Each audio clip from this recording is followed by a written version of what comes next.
Sa mundo ng basketball, nakapagdala ng epic comeback win ng TNT Tropang Giga matapos itong habulin ng 23-point deficit para matalo ang Phoenix Fuel Masters. Narito ang buong detalye.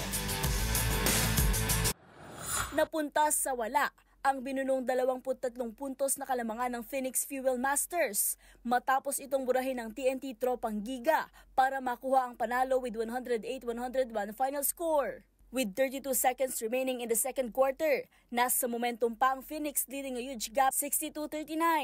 Tinapos ng dalawang kupunan ng first half, with Fuel Masters getting a comfortable 20-point lead at 62-42. Pero pagpasok ng third quarter, dito na tila nagbago ang ihip ng hangin para sa TNT side.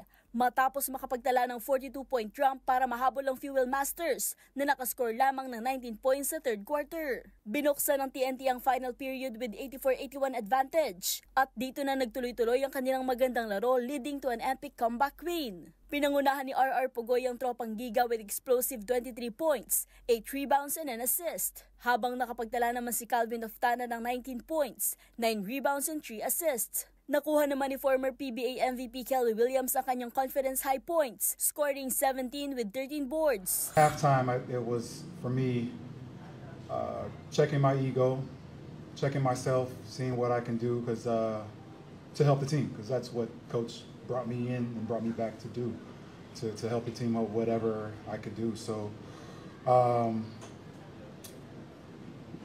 that's the story of the season. That's the story of my career. Just come in and do what the team needs. And so I had to check myself at halftime. And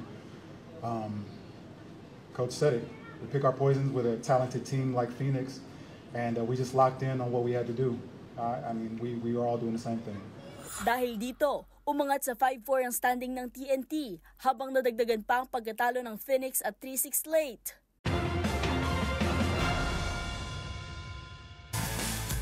At yan ang mga latest updates sa mundo ng sports. Para sa MBC TV Network News, ito si Mili Borja, sama-sama tayo, Pilipino.